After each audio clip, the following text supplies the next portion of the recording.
Assalamualaikum students, I am Faiza Jamali. I hope you are all doing good. So class, today we are going to talk about the topic spherical mirror equation from chapter number 13 geometrical optics. Spherical mirror के बारे में मैंने आपसे discuss किया था कि spherical mirror क्या होते हैं, कॉन्वेक्स लेंस और कॉनकेव लेंस के बारे में आपको बताया था। तो वही मिरर जो कॉन्वेक्स या कॉनकेव की शेप में हो उसको हम कहते हैं स्फेरिकल मिरर्स। आज मैं आपको बताऊंगी कि स्फेरिकल मिरर की जो इक्वेशन होती है वो कैसे फॉर्म्ड होती है। अगर आप किसी भी मिरर का नाम सुनते हैं तो आपके जहन में क्या चीज़ आती है? कोई एक ऑब्जेक्ट, यानी कि आप खुद, वो मिरर सामने और उस मिरर के अंदर मौजूद आपकी इमेज, तीन चीज़ें आ जाती हैं। इसी चीज़ को हम इक्वेशन की फॉर्म में लिखते हैं ताकि अगर हमारे पास कोई दो चीज़ गिवन हो या एक चीज़ गिवन हो तो हम उससे दूसरी क्वांटिटीज़ जो हैं वो मालूम कर सकें। तो सबसे पहली चीज़ जो आप खुद होते हैं वो होते हैं ऑब्जेक्ट। दूसरा हमारे पास आ जाता है मिरर और थर्ड इसकी इमेज। अब आपको पता है कि ये इमेज जो है हमें एक पॉइंट पर ही विजिबल होगी। फॉर एग्जाम्पल कि ये मिरर के सामने है, कुछ एक स्पेसिफिक इसका डिस्टेंस है, तो ये इस डिस्टेंस पर ही हमारे पास विजिबल होगी। अगर ये ऑब्जेक्ट मिरर के बैक साइड पे चला जाए, यहाँ पर आ जाए, तो इसकी इमेज फॉर्म्ड नहीं होगी क्योंकि ये मिरर है, लेंस नहीं। लेंस की दूसरी तरफ हमारे पास इमेज फॉर्म्ड होती है लेकिन मिरर की दूसरी तरफ हमारे पास इमेज फॉर्म्ड नहीं हो रही होती। तो इसी तरह से इसका एक स्पेसिफिक डिस्टेंस, एक स्पेसिफिक पाथ या स्पेसिफिक जगह होगी जहाँ पर ये हमें इमेज को विजिबल करेगा। तो हम इसको कहते हैं यहाँ पर फोकल पॉइंट या फोकस पॉइंट। तो अब हमने देखा कि हमारे पास यहाँ पे तीन क्वांटिटीज आ गई। एक है एफ, फोकस पॉइंट,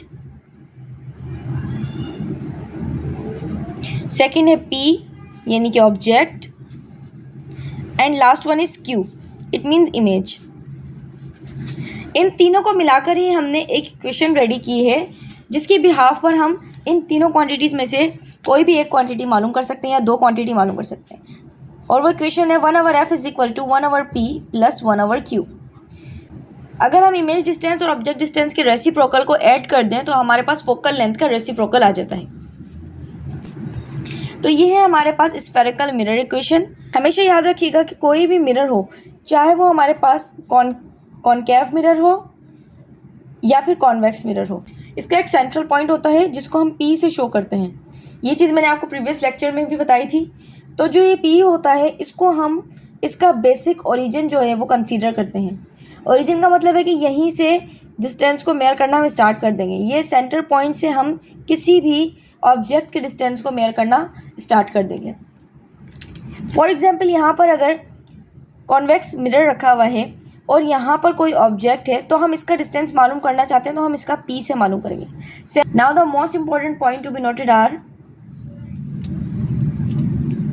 कि तमाम डिस्टेंस F, P और Q के तमाम डिस्टेंस जो होंगे वो ओरिजिन से फाइंड आउट किए जाएंगे। और ओरिजिन हमारे पास क्या है? कैपिटल P, यानी कि इसका सेंटर पॉइंट, किसी भी मिरर का सेंटर पॉइंट हमारे पास इसका ओरिजिन है। इन ऑब्जेक्ट या इमेज के जो रियल डिस्टेंसेस होंगे वो पॉजिटिव कंसीडर किए जाएंगे और जितने भी वर्चुअल डिस्टेंस होंगे उनको हम नेगेटिव कंसीडर करेंगे। अब हमें कैसे पता चलेगा? आपको पता है कि हमारे पास इमेज और ऑब्जेक्ट दो चीज़ें होती हैं। जब हम इमेज देख रहे होते हैं किसी भी ऑब्जेक्ट की तो वो या तो रियल होती है या वो वर्चुअल होती है। रियल मतलब कि इन्वर्टेड होगी हमारे पास और इस तरह से फॉर्म्ड हो रही होगी, और वर्चुअल इसका मतलब है कि ये स्ट्रेट होगी बिल्कुल और इरेक्ट होगी। तो जब भी वर्चुअल फॉर्म होगा कोई भी ऑब्जेक्ट का इमेज तो हम उसको नेगेटिव कंसीडर करेंगे, यानी कि इसको -q कंसीडर करेंगे। और अगर कोई भी इमेज हमारे पास पॉजिटिव है यानी कि रियल है तो हम इसको पॉजिटिव q कंसीडर करेंगे। जब भी कॉनकेव मिरर होगा तो इसका फोकल पॉइंट जो होगा वो पॉजिटिव होगा, यानी कि इसकी जो फोकल लेंथ होगी जहाँ पे कोई इमेज फोकस हो रही होगी, आपको मैंने कल बताया था कि सेंटर ऑफ कर्वेचर, और ये होता है हमारे पास फोकल पॉइंट। तो ये जो पॉइंट होगा हमारे पास 1/f जो होगा हमारे पास ये पॉजिटिव होगा in the case of concave mirror. और कॉन्वेक्स मिरर के लिए हमारे पास जितना भी फोकल पॉइंट होगा वो नेगेटिव कंसीडर किया जाएगा। अब मैं आपको एक बार दोबारा बता देती हूँ कि जब भी कॉनकेव मिरर की बात आएगी तो इसका फोकल पॉइंट पॉजिटिव होगा और जब कॉन्वेक्स मिरर की बात आएगी तो इसका फोकल पॉइंट नेगेटिव होगा। लास्ट में मैं आपको मोस्ट इंपॉर्टेंट बात बता देती हूँ कि जब भी कॉनकेव मिरर की बात की जाएगी तो इसका मतलब है ये कन्वर्जिंग मिरर है, और जब भी कॉन्वेक्स मिरर की बात की जाएगी तो इसका मतलब है ये डाइवर्जिंग मिरर की बात की जा रही है। अगर आपके पास प्रॉब्लम के अंदर या सवाल के अंदर कह दिया जाए कि डाइवर्जिंग मिरर के बारे में आपने फाइंड आउट करना है तो आप इसको कॉन्वेक्स मिरर कंसीडर करेंगे। और यहाँ पे हम एक छोटी सी एग्जांपल कर लेते हैं। यहाँ पे आपसे कहा जा रहा है कि कॉनकेव मिरर है। कॉनकेव मिरर का मतलब है कि कन्वर्जिंग मिरर है। इसके अंदर क्यू यानी कि आपको जो इमेज का डिस्टेंस दिया हुआ है वो आपके पास मौजूद है 25 सेंटीमीटर, और जो आपके पास ऑब्जेक्ट का डिस्टेंस है वो आपके पास गिवन है 10 सेंटीमीटर। आपने मालूम क्या करना है, फोकल लेंथ मालूम करनी है। पहली बात तो आपको पता होना चाहिए कि जब कॉनकेव मिरर की बात की जा रही है तो यहाँ पे फोकल लेंथ पॉजिटिव होगा और ये कन्वर्जिंग मिरर है। तो हमारे पास जब Q और P गिवन है तो हम इजीली इसको फाइंड आउट कर सकते हैं। 1/f is equal to 1/p plus 1/q। तो अब मैं यहाँ पे डेटा में पुट कर दूंगी। 1/f is equal to P आपके पास गिवन है 10 और Q आपके पास गिवन है 25। इसका फाइनल आंसर निकाल लेते हैं। और रेसिप्रोकल कर दूं मैं यहाँ पर तो 250 डिवाइडेड बाय 35, और इसका फाइनल आंसर जो हमारे पास आ रहा है f is equal to 7.14 centimetre.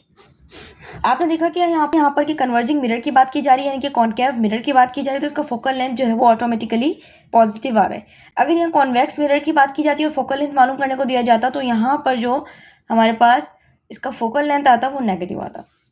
तो ये था क्लास हमारा आज का टॉपिक। आज हमने मिरर इक्वेशन के बारे में पढ़ा और इसके बेसिक पॉइंट्स पढ़े कि जब भी हम कोई सवाल सॉल्व करने के लिए जाएंगे तो कन्वर्जिंग मिरर आ जाए या डाइवर्जिंग मिरर आ जाए तो हमें फोकल लेंथ पॉजिटिव रखना है या नेगेटिव रखना है। इंशाल्लाह नेक्स्ट वीडियो में मिलेंगे, तब तक के लिए अपना ख्याल रखिएगा। अल्लाह हाफिज़।